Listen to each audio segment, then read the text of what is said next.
right, buddy. So I think this is going to be working here now. So let me go ahead and get this started. Let me get my chair all set up. Hang tight. Got my little bushcraft chair. I'm set in place. All right. So what we have here, we have an AR-15, and it shoots a 223 or 5.56. Now, what I want to show you on this thing is this is actually just all put together separately. So this is one of these where um, I bought it from the lower receiver, trigger assembly, the upper receiver, the bolt carrier group, the barrel.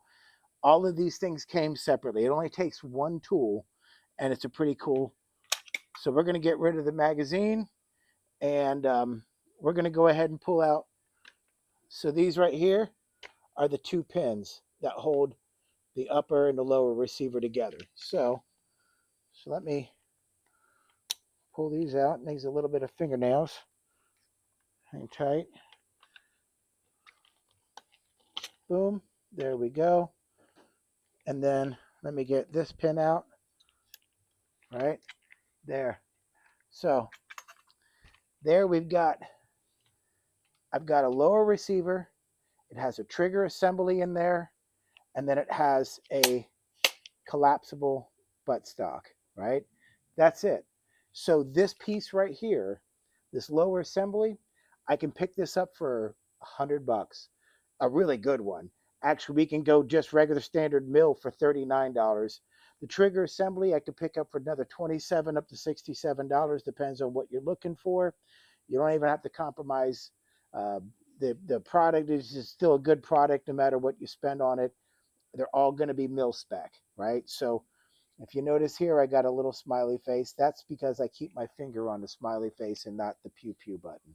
Anyways, so that's it. This is it. It's one trigger assembly on the inside. It's a lower receiver. This is where the magazine goes. And this is where the buttstock goes right here. Boom. So this here is your part of the rifle that actually does all the business stuff with. So what we've got in here, and I'll show you, is a nickel boron bolt carrier group with a 158 Carpenter bolt. Now, all you really need to know is a bolt carrier group. You can pick one of these up for about $150. Do perfectly fine. Doesn't have to be nickel boron coated. They're all going to be just perfectly fine for you, regardless of which price range you get. Just depends on what kind of shooting you do. You're doing competitions shooting, fine. Then pick up something a little more expensive. But if that's not the case, don't worry about it. The next piece that you're going to have is a charging handle.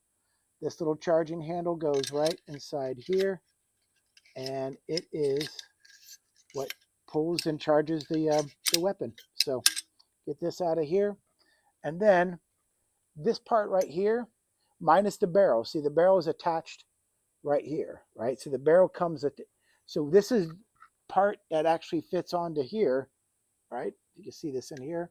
So these fit together, boom, and then they lock in place. So I put on iron sights just because I prefer iron sights. Um, I like to get my guns all Amish, right? So I go Amish hard. Iron sights are fine.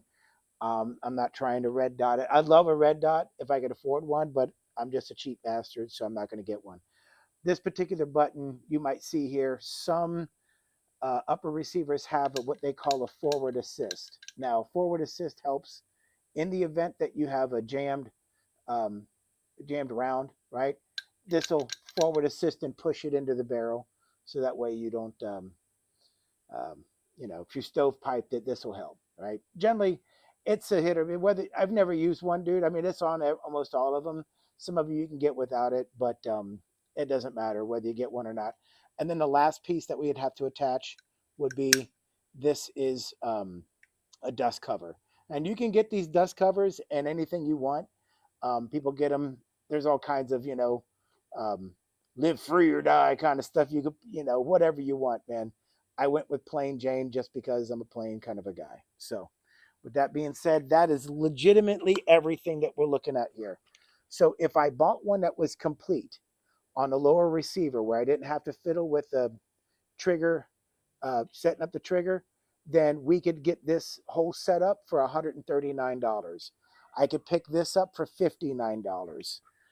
I can pick a, a an upper receiver and the barrel already completed, everything all in there, and we could do this for about 220 bucks, right? Then a bolt carrier group anywhere from $60 to whatever you feel like spending. I probably paid 250 for this, but I just I wanted this one. That's why I got it. Didn't have to have it, but I wanted it. So it's got a nickel boron coating, so I can run this thing. I don't want to say dry, but I have to put less lubricant because it's got a the coating itself is like a slick lube. So, anyways, and then this is the bolt that comes with it. It's a 158 Carpenter bolt, which doesn't mean much to anybody other than it's going to take a lot. It's going to take a lot of abuse. And these little things right here, these fins on the end, they have a tendency not to break on these. Sometimes they do over repeated use, but you're not going to be firing like that, so that's not going to be an issue. So that pretty much so sums up the entire thing. So say 150, 225, we're at 375, 475, another 25 bucks, $500. Man, for 500 bucks, right? And you get to build it yourself and this is your machine. And I highly suggest if you're going to get an AR, let your first one be the build. Let your first one be one that you put together, you put it, you know, and it's okay to buy the upper and lower from two different companies. They all fit together. If you wanted like a perfect absolute mil spec fit, that's just you couldn't even slide a monkey hair right between the cracks and get it all from the same manufacturer. I don't mind a little sloppy play in mine, but it's a Frankenstein to begin with. So I like it. I enjoy it. It's good enough for what I need, um, and it'll get the job done. So um, magazines they usually come with one. This is a really small. This came from my old Colt. I had a couple of Colt ARs, and I lost them to an unfortunate pawning accident. But anyways, um, but this will do, man. This will get the job done. I hope this helps, buddy. All right, man. Peace.